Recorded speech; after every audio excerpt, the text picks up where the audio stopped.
so someone was telling me that I have elf ears, so I'm gonna put my hoodie on, okay? Do I really have elf ears? No, your ears have elves. That's why you look like this. It's literally not a video unless I burp. Alright guys, so I know this is a serious story time, so I apologize about that, the intro, but you know, a video can't be a video without Anicia burping or eating, and sure enough, she has back just right open. Alright guys, so I'm here with my cousin, if you guys are new to this channel. Brother. Stop, cousin. Brother. Cousin. So today guys, we're going to be talking about something really, really serious. For 50 cents a day, you can donate to help this animal. Stop. You know, the struggles were real. And there was a video before this. If you guys watch our YouTube channel, or if you guys don't watch our YouTube channel, there was a video like sometime before this where we're basically explaining how difficult it is to record a video. We're at my mom's house right now, in my little stepbrother's room, in the corner of the room. On the floor. On the floor with a blanket beneath us with the ring light right there. So that's how difficult it is for us to record a video. But we're going to make the best out of the situation. Yeah. We're going to beat it in. And... So before we get into today's story time, if you guys haven't already, make sure you smash the video with a huge thumbs up. Make sure you guys subscribe to our YouTube channel. And for those of you who are new to this channel, or at least relatively new, my name is Javante. My name is Anicia. Her name is Juliet. And this is the Life of Us vlogs. I don't think anyone can bring the camera to you. Where every day is more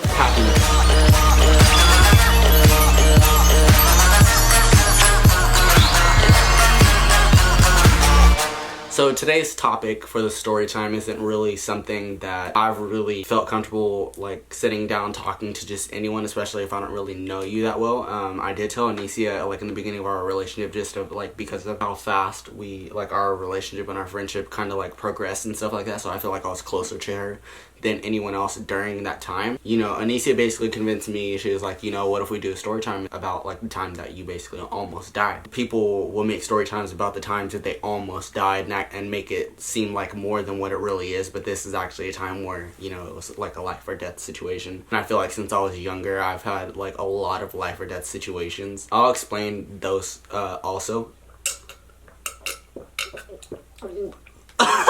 I feel like we need to take this more seriously. Okay, alright, sorry. Everyone put your serious caps on.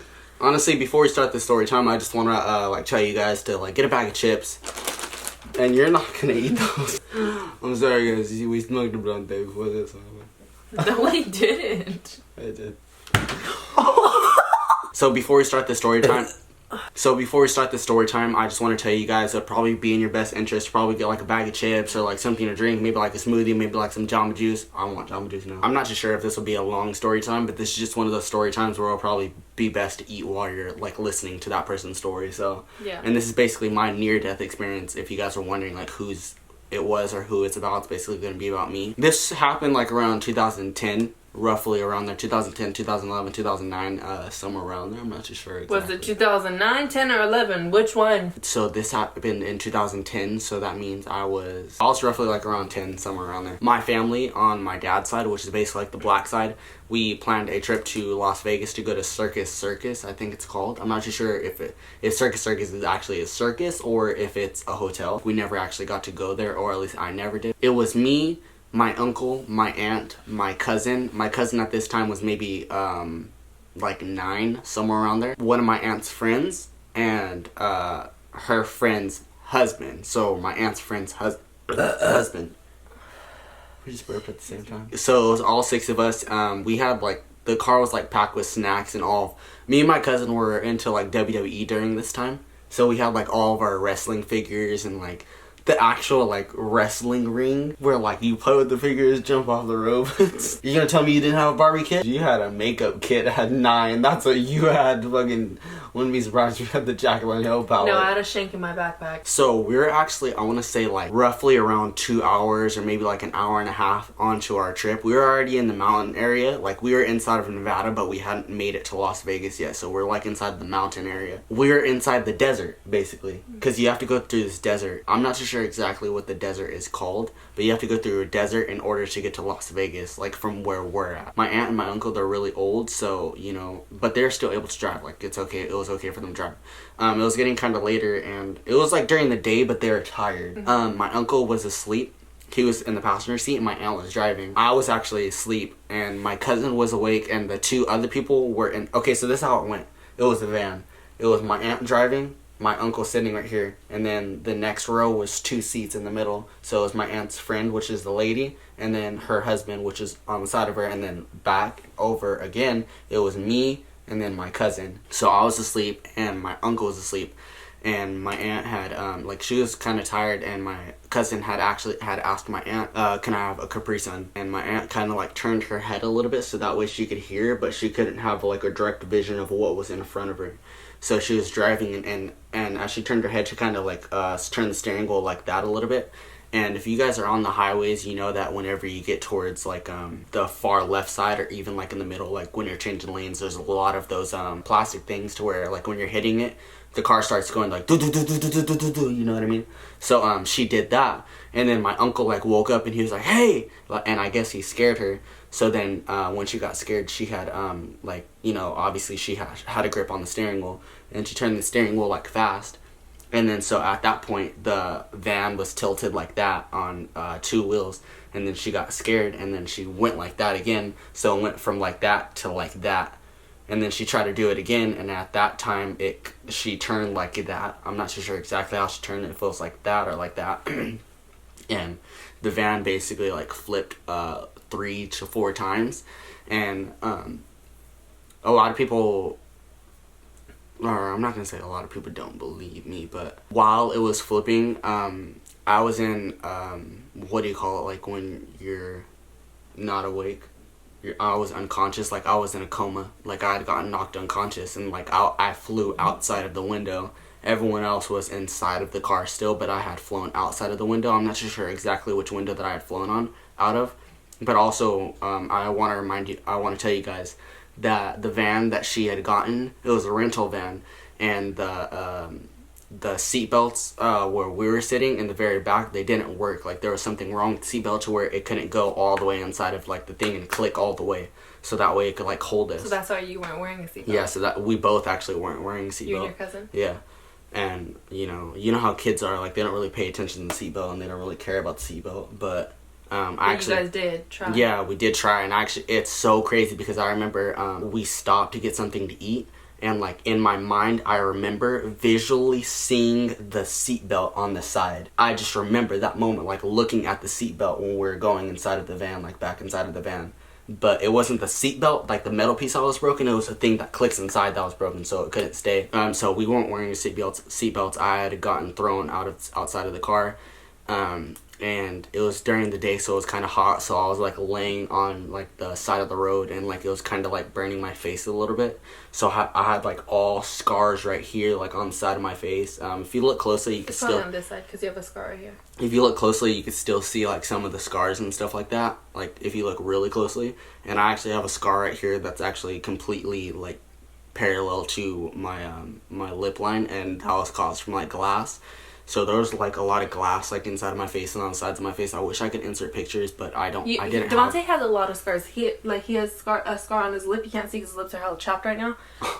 but he has a scar on his face. He has scars on his back, on his like body right here. I'll show the scars on my ears. Yeah, I'll show the scars on my back. I had gotten cut like with glass and stuff like that. On my ear, actually, I got cauliflower ear because my face had rubbed like against the like the floor a little bit, and I'll show that. You see that right there, like that's a cauliflower ear. This is the scar right here that I was talking about. And on my lip, oh yeah, my lips are chapped, sorry about that.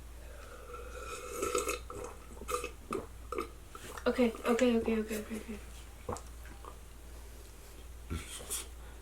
I needed some hydration. You can see it right there. That's the scar that I got. And then right there as well. And then there's also a couple more scars right here on the side. And on my back too, but that was where it was really bad. Like I had stitches all over my back. You know, I had glass inside my back, and also on my neck right here. I have a scar on the back of my neck. And there was actually a piece of glass like lodged inside of like basically my neck and stuff like that. I broke my collarbone, which is this collarbone right here, and this is my right side.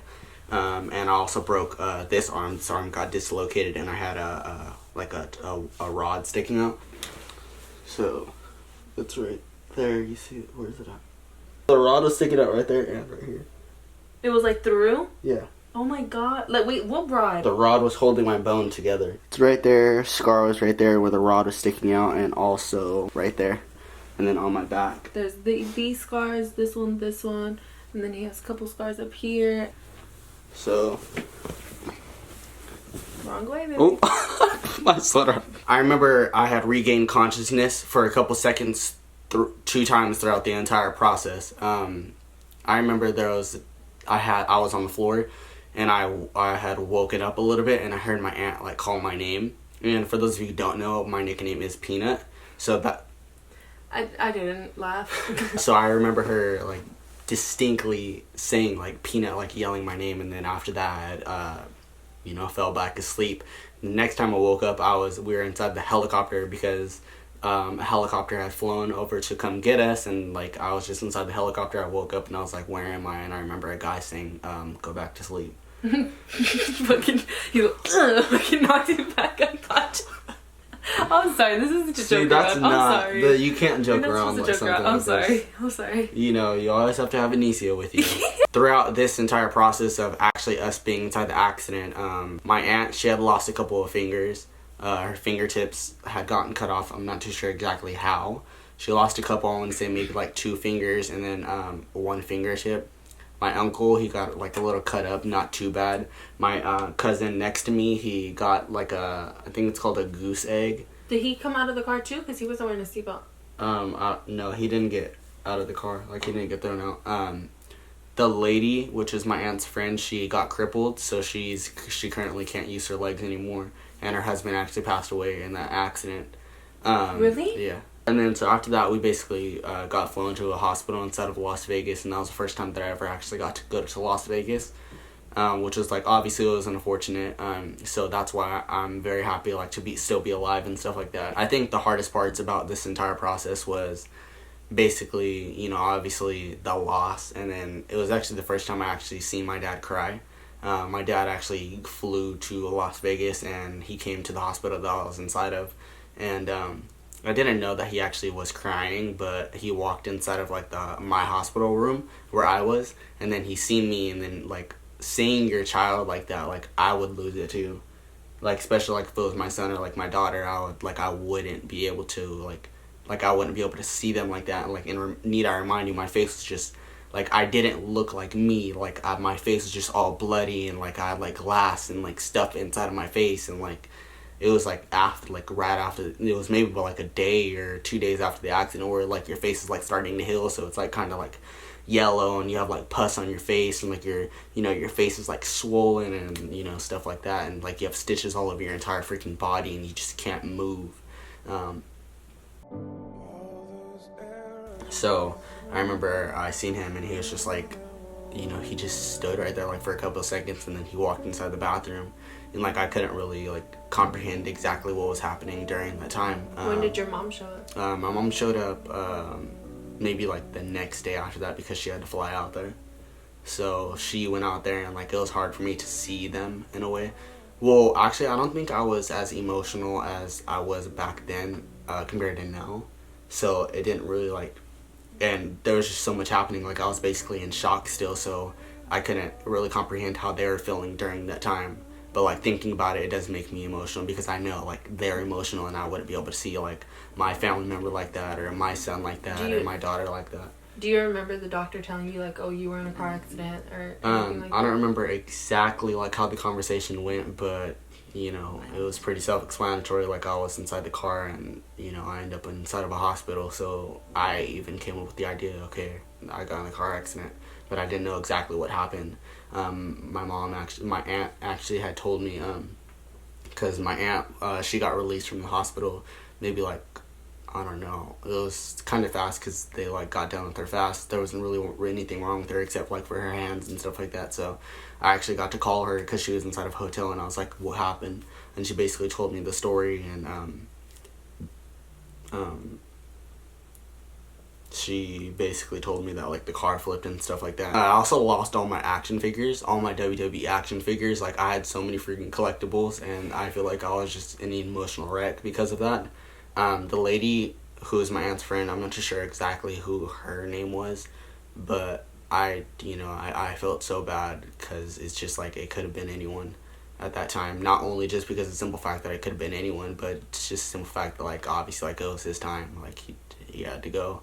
So like the church, the church that I got baptized at, like they helped us like with hospital bills and stuff like that. Well, I had insurance and stuff like that, but they still like gave us money. And like I remember as soon as I got out of the hospitals, I got baptized, like as soon as I got out of the hospital. So they actually gave me $200, and I used that $200 on WWE.com. But that's not the story. That's not what we're gonna focus on right now. We're gonna focus on the task at hand. So yeah, that's basically my near-death experience, like my biggest near-death experience. And like it's just crazy, like going through something like that and still having like scars on your body basically like for the rest of your life, and like it reminds you of like that basically what happened. Like I can get in the shower and like turn around and look at myself in the mirror and be like, wow, like I still have these scars, and like basically it's there forever. The scar on my face, it'll be there forever. So I'm pretty sure there are people who are watching this that had like similar experiences or stories and stuff like that. So I really do look forward to hearing you guys' stories in the comment section. In the comment section, if you guys have ever been through something like that, comment down below your stories, and because we want to read them. That was my biggest near-death experience. My second near-death experience, well, I had a lot of near-death experiences. Near-death experience that I had when I was the very youngest was that time where I told you I was young and I was on top of like the edge of the couch. You know how the couch is like that, and then it goes up like that for the arms. Mm-hmm. I was on top of the arms right there, and I had tried to do like a front flip, and I landed on my back, and like the air literally rushed out of my mouth, and like I was laying there like I couldn't breathe. My mom and everyone there inside of the bathroom like getting ready because we were about to leave like to the horses and stuff like that, and I couldn't say anything. I couldn't breathe. Like I was basically like paralyzed. Like I was just laying there. Oh my baby, I'm gonna cry. I remember there was also this one time where I was younger, and I was on top of a fence. We were all jumping over the fence and stuff like that, and I like landed on my feet. But the way that I landed straight. Like I didn't bend my body or anything like that. So I felt a sharp pain go through my entire spine, and like I could have like gotten paralyzed. So I just think that I've been through like so many freaking near-death experiences. Like you're trying God way too much. There's also this one time where I told you about this one, where I actually was living at this house, my mom's house, exactly where we're at right now, which is Fresno. The area that we're at, it's not a really good area. There are drugs involved in this area. Hella ghetto. I mean, it's not ghetto, but it's not an area that you want to be in, like if you're younger or like if it's later during the day and stuff like that. So I was basically on my bike riding to go get a haircut. I got my haircut. And by the time I got out from my haircut, it was late. Maybe I want to say like around this time, like around like 9, 8, somewhere around there. But it was dark outside. And I was riding my bike back, and I remember I was riding on the left side of the lane on like like a concrete area where it's like steps, and I was passing by like an apartment complex, and I was riding my bike, and I seen like a guy. He wasn't like too taller than me. He was maybe like a little bit taller than me. He looked maybe like around like 19 or 20, somewhere around there. And I had rode up to him, and then like I looked at him in his face, but I can't. It's so crazy whenever you go through experiences like this, because you basically tunnel vision and you can't remember anything, especially when something like this happens. But he basically he pulled a gun out, and like saying these type of stories, it does sound surreal. It does sound like, oh, he's basically saying that for clout, or like he's saying that to make it seem like, oh, like it's more than what it really was. But I mean, for those of you who do want to believe me and do believe that I was actually placed in a situation like that, like you guys can believe it, or you don't have to believe it. But and me sitting here like talking about it so openly would be even more of a reason for you not to believe it. But I feel like I'm placed in the stage of my life to where I can be open up to about these kind of things, and I actually didn't tell anyone. Literally only maybe like my best friend and you and my mom, obviously. So he basically pulled the gun out, and he was like, give me your bike and give me everything that you have. I wasn't gonna give him my phone because during that time I was really attached to my phone, and I was younger and stuff like that. So I was like, either you're gonna shoot me or because I'm not gonna give you my phone. You didn't give him your phone? Hell no. Where was your phone? In your pocket? It was inside my pocket, but I had my earphones in. But he had pulled the gun out as soon as I pulled up to him, so I stopped like hella fast on my bike. And then so basically like I was just standing there, and like if something happens like that to you, the only way that I can explain it from like my perspective is that you just tunnel vision. You don't think of anything that's around you. You don't think of any pedestrians that might be around you, any pedestrians that might be driving. You're literally just looking at either that guy in the face, or you're looking at what's being pointed at you, which is the gun in this case. I gave him maybe like, I think I had like $10. I gave him the money, and then after that, like, I threw my bike down, and then like I started running, and then like, I don't know, I like right after you threw your bike down. it was like, okay, so the way that the side of the sidewalk that we were at, we're on this side, so the traffic was coming this way, so I had ran into the traffic.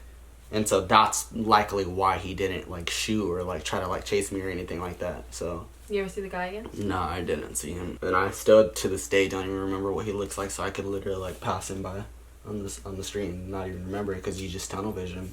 I think the only main thing that I was looking at was basically the gun.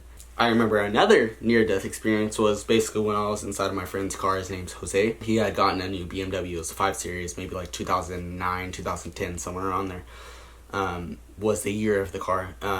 It was tight. It was honestly like one of the best cars that I've ever seen. Like, I just loved BMWs during that time, and I would always drive his cars during this time because I was living with him. I was gonna take his car to the store because usually that's what I would do. Like, I would usually take like one of the cars, you know, like they're family to me, so like obviously they trust me like with the cars and stuff like that. I was able to drive, but I didn't have my license. So there was this one time where I was driving the car. It was raining outside, and I actually didn't drive to the store because there were friends that I knew outside of the house. So I got inside the car and I started driving. Like, I was or actually I didn't start driving, but I was talking to them before I got in the car, and they had mentioned something about racing. And during that time, like, I was young, but I was also reckless at the same time, like extremely freaking reckless. Like, especially whenever it comes down to cars, I always like to go fast. I was that person that just loved to show off regardless of whatever car it was, because I knew that during that time, our age group, no one was really driving. I was maybe like around like 15 or 16.